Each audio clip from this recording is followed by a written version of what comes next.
todo muy cómodo, la verdad. Luego he hecho Eagle al 14.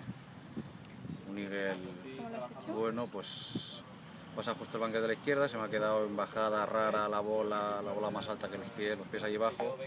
Y estaba pensando pegar un capón, imagínate, y la dejaba a 5 metros.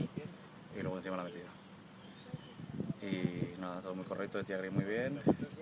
Los rines normalito. Y 3 pasa el último yo. Bastante tontos, un poco de cagón, pero lo que hay.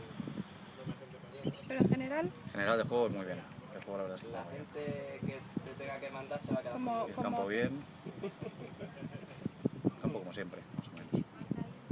Todo muy correcto.